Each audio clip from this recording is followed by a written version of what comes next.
République démocratique du Congo organisera une nouvelle élection présidentielle. Mais à l'approche de ce scrutin qui verra le président Tshisekedi briguer un deuxième mandat, les voix critiques envers le régime ont de plus en plus de difficultés en fait à s'exprimer sur place au Congo.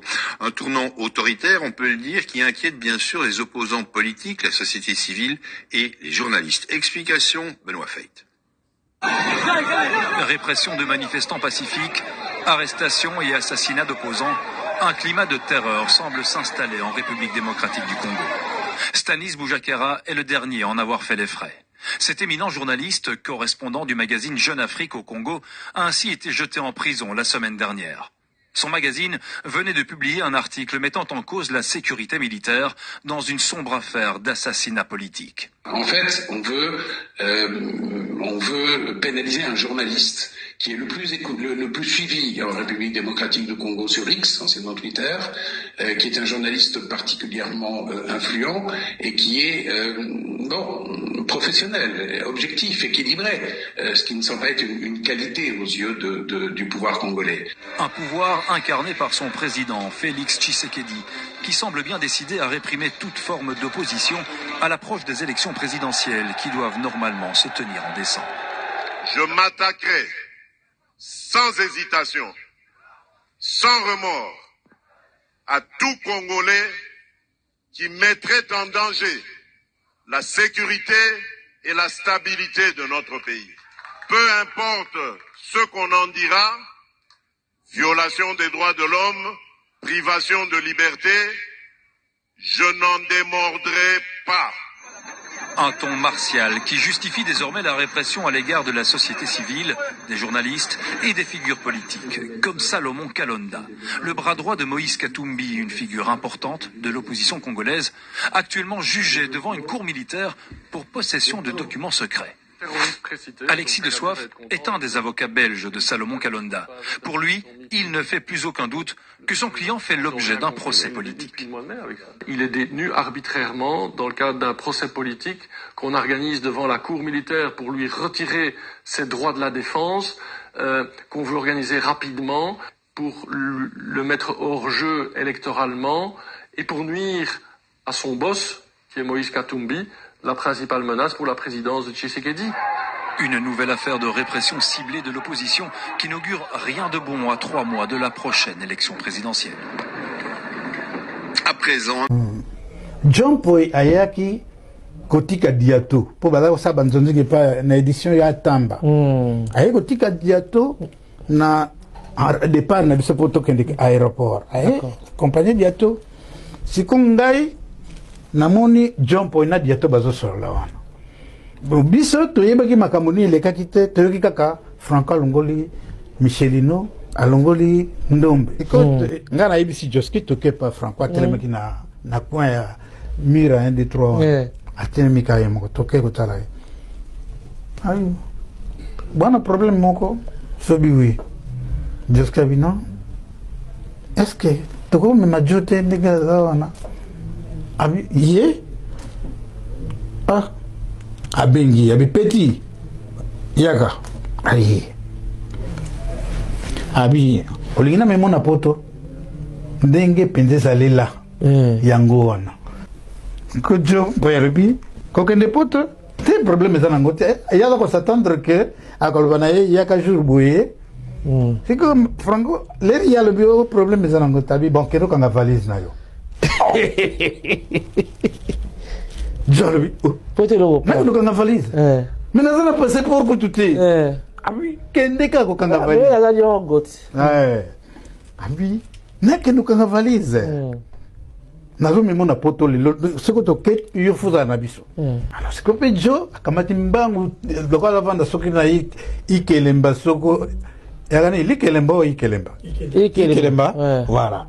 Ake pa na ye moi sine kuta atika ki moi sinaye akuti moi sine tsoka kende ko wapi aya kumia limatila oh mama le pont mama bien boni ko comme le ko mutazuli boma bol ni kamnini na zoke ni poto abi ah yo tika ko saka yo to sala kana yo ler nyo so poto ma kende ke boye faut que na makamba ba passeport ba visa yo do poto comme bis avion comme bis. Ami maman nazokende poto. Yo ka mona mabobo mla mosino ba secret. Osala ka ba makamno mosino ayebite. Moi ça est akitambika ka moi biloko mukele na soki valise moko mukeboyi. Allez. Ayena bino. Ayena yende trotito kei na aéroport. Siko Franca lobina jo abina petit. Nyonso ekokwela yo kobanga te ekokwela ndengai. Soki bakokanga ngai ngam na memio. Donc yo koloba comment on rien garder ka sans front na yo. Il pas on azotoka na chemise poli tout. Banga.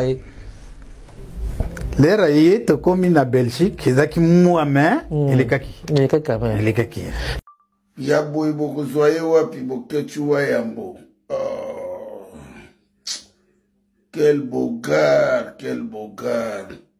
Eh, Zamba Salanga, quel beau gars. Ouh, t'as la miche. Hein? Les yeux d'une biche. Nazo coulé loco la biche. Eh, que tu vois, Yambo. Kota la confrère nayo qui fallait pour pas na journaliste Gauthier Sey comme à niveau de la justice. Na roloba qui fallait pour pas à construire carrière na ya musique na maçon, j'ai pas ba congolais. Yé Gauthier on a soki Gauthier na maman italien. Aza journaliste italien na nini? Yé nenge fallait zo nyoka mapazo ba trophée na italien na nini? Ah mais non, bino ba journaliste ndé boyo kota mama bato. Na ba analyse na bino, na ba bangam na bino na bo sala. Biso kota mama na bino. Muta sali carrière na etika sala carrière na nga sepela na ngote na yoka ka makambango mais étant que noko ba nga pena ba Gauthier na te so mpela bo faza role ta mbata ubeta na ba journaliste wana nga kuna lingana nga suma mbona bangote ba mitama be fallait ba koma ba chanteur ba sala succès to so talibi ba yeba na bangote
Laurent Lorenzo, Yoka Ferregola.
Mais je vis aussi dans la sainteté parce qu'il y a beaucoup qui attendent ma chute. Vous ne mourrez pas. Vous attendrez.